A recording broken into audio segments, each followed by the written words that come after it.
they got there, they looked across no man's land, and only 200 yards, about 200 metres, ahead of them, they saw this absolutely enormous gun on a railway line. It was so big that they couldn't fire it like field artillery on dirt. It had to be fired off a railway line. Huge gun.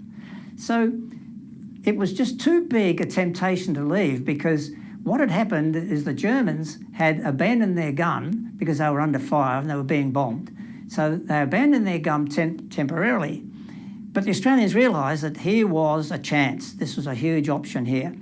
And so 3 engineers, one a lieutenant who already had the Military Cross from 1917. His name was Lieutenant George Burrows, MC. He gathered together Sapper Les Strawn, who'd been an engine driver in Western Australia, and Sapper John Palmer. And they had a little pact together, and they spoke to the infantry and said, we're going to rush across no man's land and we're going to take that gun. And so I don't know what the conversation would have been, but the infantry captain would have probably said, fill your boots.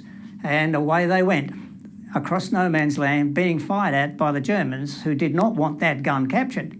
But they got to the gun, and then they found they had a few problems. So Sapper Strawn and Sapper Palmer started shoveling coal into the firebox to get some steam up, and the lieutenant went round throwing switches because all they had was passenger carriages behind the locomotive, and what they wanted was the gun. They couldn't move the gun without the locomotive. So they disconnected the carriages. They then pushed forward with their locomotive, hooked up the gun and its limber with all the ammunition, and then shunted backwards and forwards over all these points until they got it as far away from the Germans and as close to the Australians as the tracks would allow them.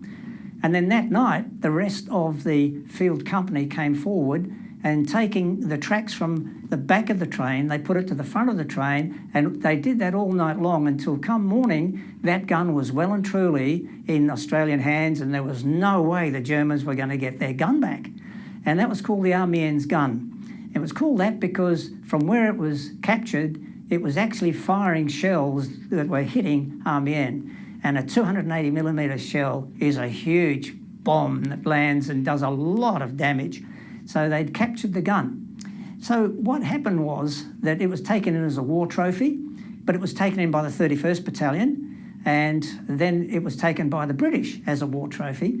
And our general decided that he wanted the barrel from that to come back to Canberra, and he took it. And so the barrel came back to Canberra and is at the Australian War Memorial as we speak. So this was the gun in Amiens when it was captured. As you can see, it's an enormous piece of kit. It would have gone off with a huge bang at both ends.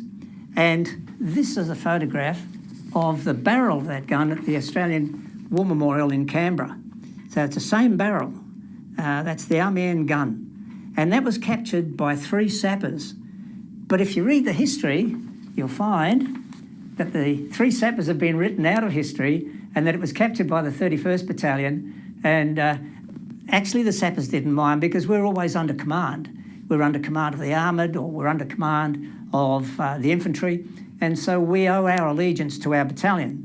And so the sappers wouldn't have minded if 31st Battalion said, well, it's our gun, because they would have been under command of the 31st Battalion. But history now records that it was captured by infantry units, but the reality is it was captured by 3 engineer soldiers from the Corps of Australian Engineers.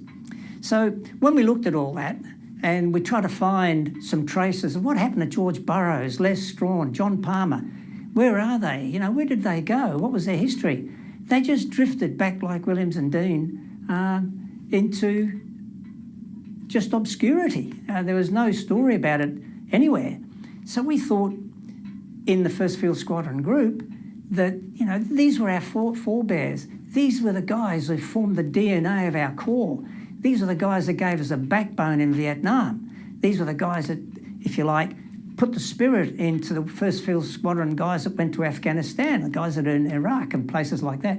So we owe them something, and we should do something for them.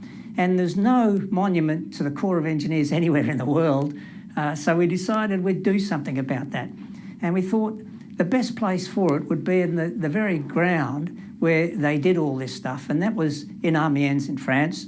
And we thought the best date to do it would be any anniversary of the 8th of August, the first day of the Battle of Amiens back in 1918.